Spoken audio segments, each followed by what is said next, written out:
So today is a very auspicious day. TNPSC சொன்ன மாதிரி group 1 notification ஏப்ரலில் அப்படின்னு சொல்லியிருந்த மாதிரி பப்ளிஷ் பண்ணிட்டாங்க கரெக்டாக April 1 அன்னைக்கு. So I really appreciate TNPSC for keeping up whatever they say. கரெக்டாக அந்த டேட்ஸ் படி எல்லாமே நடந்துகிட்டு இருக்கு. So it's like make hay while the sun is shining. So TNPSC இவ்வளோ பர்ஃபெக்டாக ஒர்க் பண்ணிட்டு இருக்கும் போதே நம்ம எல்லாரும் அதை பயன்படுத்திக்கணும்னு நான் நினைக்கிறேன். ஓகே, இப்போ வந்திருக்கிற டிஎன்பிசி குரூப் 1 நோட்டிஃபிகேஷன் பற்றி பேசணும் அப்படின்னா இன்னைக்கு April 1 அன்னைக்கு பப்ளிஷ் ஆகிருக்கு. நமக்கு இதை அப்ளை பண்ணுறதுக்கான டேட் April 30 வரைக்கும் கொடுத்துருக்காங்க. So 30 days you have time limit to apply. Plus இந்த எக்ஸாம் என்னைக்கு ஸ்கெடியூல் பண்ணியிருக்காங்க அப்படின்னா June 15 அன்னைக்கு. So exactly we have 75 days to go for the exam. 75 டேஸில் இந்த எக்ஸாம் எப்படி நான் படித்து எப்படி பாஸ் ஆகி அப்படின்னு இப்போவே மனசு விட்றாதீங்க தயவுசெய்து. நோ ப்ரெஷர் நோ டைமண்ட்ஸ், இது ஞாபகம் வச்சுக்கோங்க. அந்த ப்ரெஷரில் அந்த கமிட்மெண்ட்டில் அந்த ரெஸ்பான்சிபிலிட்டியில் நம்ம வேலை செஞ்சால் மட்டும்தான் நம்மளோட மேக்ஸிமமாக நம்ம வெளியே கொண்டு வர முடியும். படிச்சுக்கிட்டே இருப்போம் அப்படின்னா நம்ம படிச்சுக்கிட்டே இருப்போம். ஒரு நாளைக்கு ஒரு பேஜ் படிப்போம், அரை பேஜ் படிப்போம். 75ஆவது நாள் எக்ஸாம் அப்படிங்கும்போது நம்மளால் ஒரு நாளைக்கு 100 பேஜ் கூட படிக்க முடியும். Because no pressure no diamonds, அவ்வளோதான். ஸோ இந்த எக்ஸாமுக்கான வேகன்சிஸ் அப்படின்னு பார்த்துட்டிங்கன்னா இப்போ 70 வேகன்சிஸோடு வந்திருக்கு. அடுத்த உடனே நம்ம ஸ்டூடெண்ட்ஸ் என்ன நினச்சிப்பாங்க, 70 வேகன்சியில் எப்படிங்க 7 லட்சம் பேர் அப்ளை பண்ணுவாங்க அப்படின்னு. உங்களுக்கு தேவை ஒரு போஸ்ட்டு தானே, 70 போஸ்ட்டுமா நம்ம எடுத்துக்க போகிறோம். நமக்கு தேவை ஒரு டிசி இல்லை ஒரு டிஎஸ்பி. அந்த ஒரு போஸ்ட் இருக்கா, நம்ம அந்த எக்ஸாமுக்கு படிக்கணும். அந்த குறைந்தபட்ச வேகன்சிஸ் வந்திருக்கு, நிறைய வந்திருக்கு. அந்த பற்றி கவலை நமக்கு கிடையாது. டிஎன்பிசியோட வேலை எவ்வளோ வேகன்சிஸ் கொடுக்கணும், எவ்வளோ பேருக்கு எக்ஸாம் நடத்தணும். அவங்க நினைக்கல இல்லை வெறும் 70 பேருக்கு எதுக்கடா இவ்வளோ பேர் எக்ஸாம் வச்சுட்டு அப்படின்னு அவங்க நினைக்கல இல்லை. அவங்க கரெக்டாக தானே எக்ஸாம் நடத்துகிறாங்க. அப்போ நமக்கு தேவையான ஒரு வேலைக்கு அந்த எக்ஸாம் நம்ம படித்து எழுதி தானே ஆகணும். ஸோ அதையும் உங்கள் மனசுலேருந்து எடுத்துருங்க. ஸோ இதை அடுத்தது ஏஜ் லிமிட் பற்றி பேசணும் அப்படின்னா டிஎன்பிசி கோவிட் டைமில் ஏஜ் லிமிட்டில் ரிலாக்ஸேஷன் கொடுத்துருந்தாங்க. யூஸ்வலாக டிஎன்பிசி குரூப் 1க்கு 37 வயசு தான் உச்ச வயது வரம்பாக இருந்துச்சு. But during Covid time what they did 2 வருஷம் ரிலாக்ஸேஷன் கொடுத்துருந்தாங்க. ரொம்ப ஃபார்ச்சுனேட்டாக இந்த தடவையும் அந்த ரிலாக்ஸேஷன் அப்படியே கண்டினியூ ஆகுதுங்க. ஓசி கம்யூனிட்டிக்கு 32 இருந்தது 34 மாற்றினாங்களா, அதுவும் அப்படியே கண்டினியூ ஆகுது. ஸோ நீங்கள் ஓசி கம்யூனிட்டியை சேர்ந்தவளாக இருந்து ஒரு டிகிரி முடிச்சிருந்தீங்கனாலே இந்த எக்ஸாம் எழுதலாம். 32 அப்படிங்கிறது கிடையாது, 34 வயசு வரைக்கும் எழுதலாம். ப்ளஸ் நீங்கள் ஓசி கம்யூனிட்டியை சேர்ந்து ஒரு லா டிகிரியும் முடிச்சிருந்தீங்க அப்படின்னா 35 வயசு வரைக்கும் எழுதலாம். ஓசி எஃப்சி கம்யூனிட்டியை சேர்ந்த எக்ஸ் சர்வீஸ் மேன்னா 50 வயசு வரைக்கும் இந்த எக்ஸாம் எழுதலாம். ஓசி இல்லை மேம், மற்ற எந்த கம்யூனிட்டியாக இருந்தாலும் BC MBC SC ST BC Christian BC Muslim பட்ட எந்த கம்யூனிட்டியை சேர்ந்தவங்களாக இருந்தாலும் 55 வயசு வரைக்கும் நீங்கள் எக்ஸ் சர்வீஸ் மேனாக இருந்தால் எழுதலாம். General BC MBC SC ST Christian Muslim நீங்கள் எல்லாரும் ஒரு டிகிரி முடிச்சிருந்தீங்கன்னா 39 வயசு வரைக்கும் எழுதலாம். ப்ளஸ் அதில் லா டிகிரி முடிச்சிருந்தீங்கன்னா 40 வயசு வரைக்கும் எழுதலாம். ஸோ இப்போ ஜென்ரல் பப்ளிக்கு ஓசியாக இருந்தால் 34, பிசி எம்பிசி எஸ்சி எஸ்டி மற்ற கம்யூனிட்டியை சேர்ந்தவங்க 39 வரைக்கும் எழுதலாம். இது எனக்கு ரொம்ப பிடிச்ச விஷயம் டிஎன்பிசியில் அப்படின்னா ஒரு 39 வயசு வரைக்கும் ஒருத்தருக்கு வேலை வாய்ப்பு கொடுக்க ட்ரை பண்ணுறாங்க.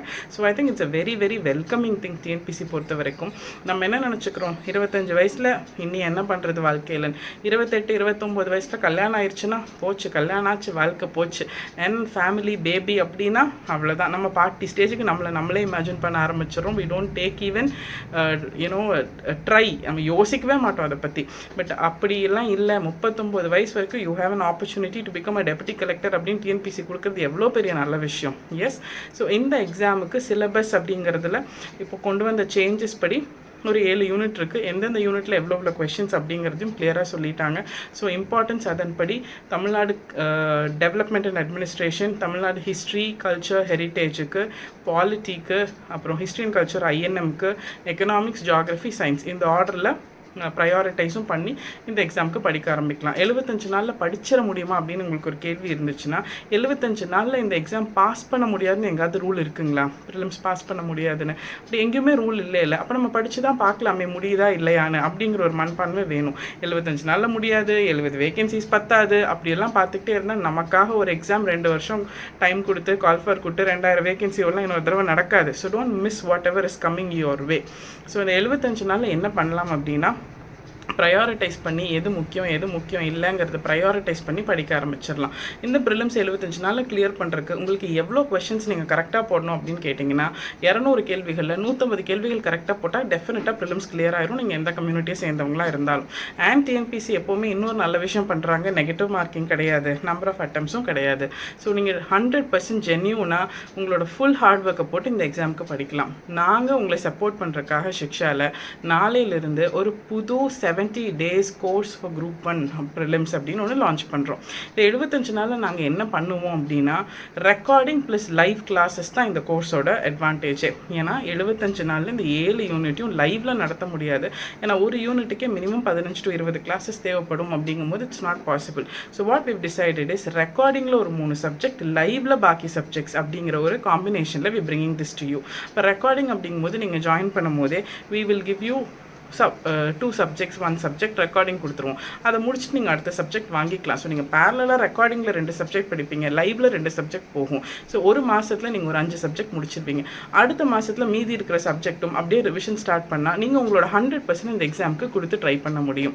டெஃபினட்டாக இந்த கோர்ஸில் we also have included revisions மேண்டேட்ரியாக இருக்கும், ப்ளஸ் கிளாஸ் டெஸ்ட்டும் லைவ் கிளாஸஸ்க்கும் இருக்கும், ரெக்கார்டிங்ஸ்க்கும் இருக்கும். அண்ட் ரொம்ப முக்கியம் இதில் என்ன அப்படின்னா குரூப் 1க்கு 75 நாள் தான் இருக்குது, ஓடிக்கிட்டே இருக்கலாம். அப்படிங்கிறதோட சரியான பாதை, எந்த வழியில் ஓடணும், யாரோட கையை பிடிச்சிட்டு ஓடினா போய் எட்ட முடியும் அப்படிங்கிறதையும் சேர்த்து ஓடும்போது உங்களுக்கான வாய்ப்பு இன்னும் ஜாஸ்தியாகுது அப்படின்னு நான் நினைக்கிறேன். சம்டைம்ஸ் அ மென்டார் ப்ராப்பர் கைடன்ஸ் நிறைய விஷயங்களை வாழ்க்கையில் மாற்றிருக்கும். ஸோ அந்த மாதிரி if you think Shiksha by Swatika can support us, we are here to genuinely give you our 100% support. So இந்த கிராஷ் கோர்ஸ் நாளையிலேருந்து ஸ்டார்ட் ஆகுது. I would not call it a crash course, complete course தான் நடக்க போகுது, with recording and live classes. டெஃபினட்டாக இதுக்கான test batch அப்படிங்கிறதும் already போயிட்டுருக்கு. So if you're interested you can also enrol இந்த டெஸ்ட் பேட்ச். நீங்கள் உங்களை வந்து 2 விதத்தில் பிரிச்சுக்கலாம். ஒன்றுமே இதுக்கு முன்னாடி படிக்கல, இல்லை நிறையா படித்து வச்சுருக்கேன். ஓகே, நீங்கள் ஏதோ 2 கேட்டகரியில் இருப்பீங்க. ஒன்றுமே படிக்கல அப்படின்னா இன்னிலேருந்து ஆரம்பிக்கணும். ஆல்ரெடி படித்து வச்சுருந்தீங்கன்னா கொஞ்சம் தெரியும், இன்னிலேருந்து மறுபடியும் எல்லாம் ப்ரஷ் பண்ணணும், ரிவைஸ் பண்ணணும். எந்த கேட்டகரியாக இருந்தாலும் நீங்கள் இந்த எக்ஸாம் 100% ட்ரை பண்ண முடியும். 100% உங்களுக்கான சக்ஸஸ் அப்படிங்கிறது பாசிபிள். எப்படி சொல்கிறேன்னா நிறையா தெரிஞ்சவங்களும் ஒன்றுமே தெரியாதவங்களும் இந்த 75 நாளில் என்ன பண்ணுறாங்களோ அதுதான் அவங்க ரிசல்ட்டை நிர்ணயிக்க போகுது. ஸோ இந்த 75 நாள் எல்லாத்துக்குமே புதுசு தான். இந்த எக்ஸாமுக்கு இந்த ப்ரிப்பரேஷன் அப்படிங்கிறது அவங்க இன்னையிலேருந்தோ இல்லை நாளையிலிருந்தோ போட போகிறதுங்கிறது புது விஷயம் தான். இந்த 75 நாள் நீங்கள் உங்கள் பெஸ்ட்டாக கொடுத்தீங்கன்னா எக்ஸாம் உங்களுக்கான பெஸ்ட் ரிசல்ட்டை கொடுக்கும். So for more details on our courses and things you can reach us. இதை தாண்டி உங்களுக்கு என்ன சப்போர்ட் வேணாலும் please leave us in the comment. Will definitely help you. Thank you.